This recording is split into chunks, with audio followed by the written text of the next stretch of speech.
You know, this party is not about power. This party is about the welfare of Nigerians. And I can tell you categorically, I told you that before I get into an association or a political party, I take my time. Three political giants walk into a room, each believing they deserve to be Nigeria's next president. But here is the twist. They're all fighting for the same ticket, under the same party, in what might be the most explosive political party Nigeria has seen in years. Tensions is currently rocking ADC coalition as Atiku and Obi camps clash over 2027 presidential tickets. We're talking about former Vice President Atiku Abubakar, the man who's been chasing the presidency for over 3 decades. Then there's Peter Obi, the Labour Party hero who shocked everyone in 2023 and captured the hearts of millions of young Nigerians. And finally, Obi Amaechi, the former transportation minister who once controlled Nigeria's railways and now wants to control the entire country. This isn't just a political contest, it's a battle for the soul of Nigeria's opposition movement. Welcome back to RNN TV, where we don't just report the news, we break it down, analyze it, and show you what everyone else is missing. Let me start with what most people don't know about the story. The African Democratic Congress, ADC, was adopted as a platform to challenge Mr. Tinubu's All Progressive Congress, APC.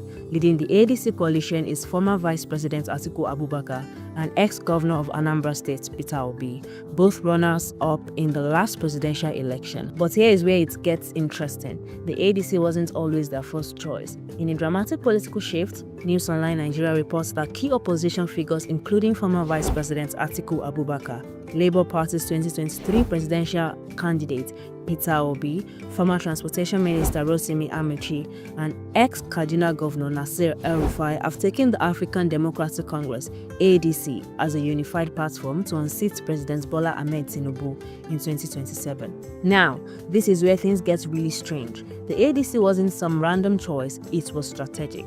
Think about it. After the 2023 elections, both Atiku and Obi realized something crucial. Running separately, they split the opposition votes and handed victory to Tinubu. The lesson was clear: unite or lose again. The party already had national recognition, existing structures, and most importantly, it did not carry the baggage of the PDP or the Labour Party. It was a clean slate where all these political heavyweights could start fresh without anyone feeling like they were joining someone else's party. Let's talk about Atiku first. This man has been running for president since 1993. That's over 30 years of trying. He's been vice president, he's run on different party platforms, and he's never given up. Some people call it persistence, others call it obsession. But here's what most people don't understand about Atiku. He represents the old guard of Nigerian politics, the generation that believes experience trumps everything else. Atiku's strength lies in his political networks. He has supporters across all 6 geopolitical zones, serious financial backing, and the kind of political machinery that can win elections. But here is his challenge. Many young Nigerians see him as part of the old system they want to change. At 78, is asking Nigerians to trust him with their future when many feel he represents their past. Now, let's talk about Peter Obi. And his part caught me off guard when I was researching this story. Last week, top political heavyweights including Obi, Atiku, former Senate President David Mark, ex-Minister Obi Amaechi, and former Interior Minister Rauf Aregbesola formally adopted the ADC as a vehicle to unseat President Tinubu in 2027. But there are already whispers that Obi might not even be gunning for the top spot anymore. Obi's 2023 campaign was unprecedented. It mobilized young people like no politician had done before. The obedience movement wasn't just about voting. It was about hope, change, and a new direction for Nigeria. His supporters are passionate, organized, and largely online savvy. But here's the reality. Passion doesn't always translate to party structures, and party structures often determine who wins primaries. Then, Obi Amaechi, CEO, born 27th of May 1965, is a Nigerian politician who served as the Federal Minister of Transportation of Nigeria from 2015 to 2022 under the administration of President Muhammadu Buhari. But his political journey is much more complex than that.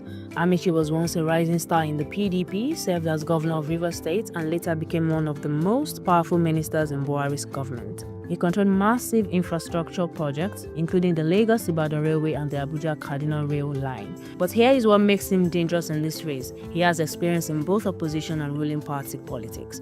Unlike Atiku and Obi, who are seen as either old guard or new movement, Amaechi represents something different. He's young enough to appeal to youth, but experienced enough to reassure older voters. His challenge is not as nationally popular as the other two, but in a three-way race, that might not matter. Here's where this story takes a fascinating turn that most media outlets are missing. Nigerian's politics is deeply influenced by regional considerations, and this three-way battle is about to expose some uncomfortable truths. Atiku, being from the north, has natural advantages in a region that believes it's their turn after Tinubu's presidency. But here is the complication. If the ADC is truly committed to unity, can they afford to run another northern candidate after Buhari's 8 years and potentially Tinubu's 8 years? Peter Obi represents the southeast, a region that has never produced a president in Nigeria's democratic history. His supporters argue it's time for Igbo presidency, and honestly, they have a point. But regional politics in Nigeria is complicated, and the southeast alone can't win a national election.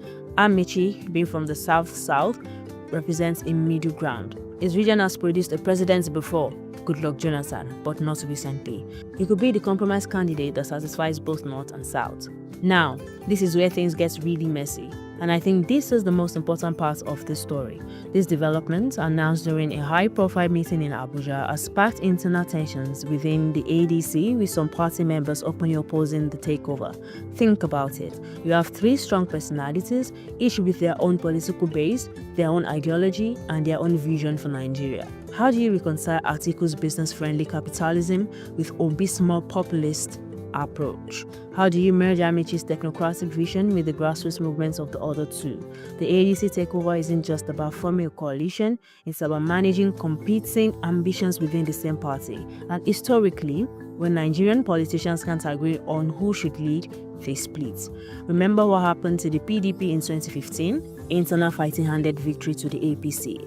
Here's something most people aren't talking about: President Tinubu's response to this coalition. In Opinion Nigeria, we believe in the right to freedom of opinion and expression. But beyond the public statements, there's serious concern in the presidency about this unity.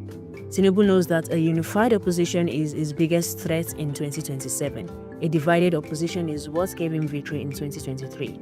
Now, facing the possibility of running against a coalition of his strongest opponents, the political calculations have changed completely.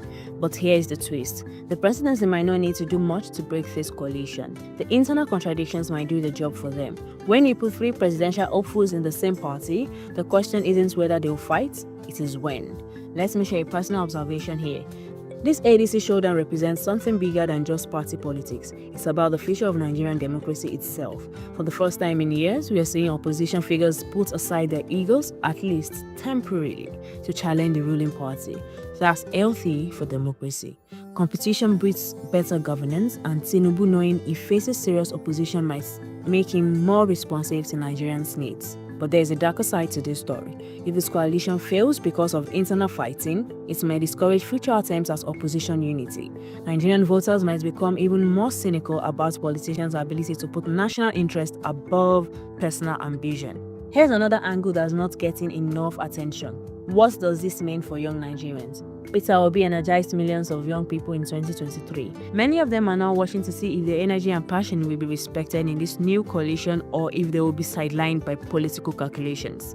If Obi doesn't get the ticket, will his supporters transfer their loyalty to whoever does? Or will they feel betrayed and withdraw from the political process entirely?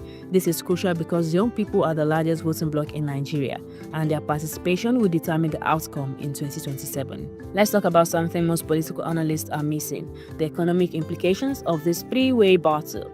Each of these candidates has different economic philosophies. Atiku represents the classic Nigerian big man politics, private sector growth, business-friendly policies, and trickle-down economics. Obi appeals to the struggling middle class with promises of fiscal responsibility and anti-corruption measures.